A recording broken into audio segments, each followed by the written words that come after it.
말씀과 기도로 세워지는 열방복음 선교회 말씀으로 시작하는 하루 2024년 5월 24일 금요일 오늘의 말씀은 사무엘상 26장 13절에서 25절 주제 여호와께서 의와 신실을 갚으시리니.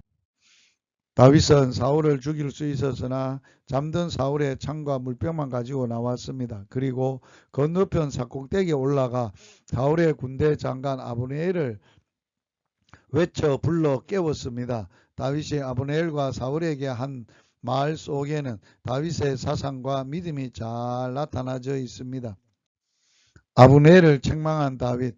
다윗은 아브넬이 죽어 마땅한 죄를 지었다고 책망합니다. 아브넬은 사울의 군대 장관으로서 사울의 경호를 소홀히 하였습니다. 아브넬은 왜 사울의 경호를 소홀히 했을까요? 사울 왕이 하나님의 기름 부음을 받은 귀한 직분을 가진 사람이란 데 대한 생각이 없었습니다. 하나님의 기름 부음을 받은 왕이 경호를 소홀히 했다는 것은 아브넬이 진정으로 하나님을 경외하는 생활을 하지 않았다는 것입니다. 참된 충성은 언제나 하나님을 참되게 경외하는 자만 기대할 수 있습니다. 뿐만 아니라 아브넬은 자기 생명을 망각하고 진중에서 왕의 경호를 소홀히 한 채 잠자고 있었습니다. 다윗과 아비새가 와서 왕의 창과 물병을 가지고 나가도록 모르고 있었습니다. 자기 직분이 무엇인지 모르는 자였습니다. 요즘 자기 직분이 뇌물이나 먹는 것으로 아는 자들이 이 땅에 많습니다. 왕에게 종의 말 듣기를 청하는 다윗.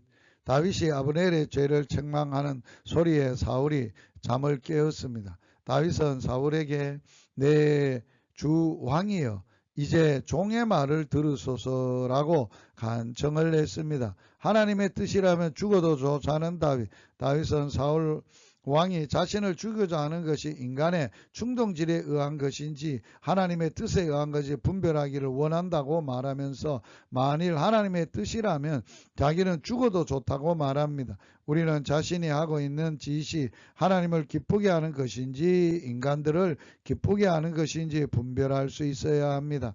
또한 삶과 죽음까지도 하나님의 뜻에 맡길 수 있어야 합니다. 왕이 벼룩을 수색하러 나왔다고 말하는 다윗. 다윗은 사울왕 앞에서 자신이 벼룩 같은 존재라고 말합니다. 하나님의 기름 부음을 받은 이스라엘의 왕이 벼룩 사냥해서는 안 될 일입니다. 하나님의 기름 부음을 받아 왕이 된 사울의 직분이 얼마나 귀한 것이 깨달으라는 말입니다. 당신은 하나님의 나라의 왕자와 공주가 되었다는 사실을 얼마나 귀한 것인지 알고 있는지요? 혹시 사울처럼 벼룩 사냥 수색 작전이나 하고 있지는 않는지요? 하나님의 의와 신실을 믿는 다윗. 다윗이 믿는 하나님의 공의의 하나님이요 신실하신 하나님입니다. 살아계신 하나님입니다. 그래서 다윗은 인간 사울과 맞서 싸울 필요를 느끼지 않았습니다. 모든 것을 하나님의 의와 신실에 맡겼습니다. 하나님의 기름 부음을 받은 왕의 직분과 생명을 귀하게 여겼습니다. 다윗의 인격과 사상과 행동은 진실된 믿음에서 나온 것입니다. 말씀으로 기도하기. 히브리서 10장 7절 이에 내가 말하기를 하나님이여 보시옵소서 두루마리 책에 나를 가리켜 기록된 것과 같이 하나님의 뜻을 행하러 왔나이다 하셨느니라. 주님, 오늘도 하나님의 뜻을 행하며 살게 하여 주옵소서.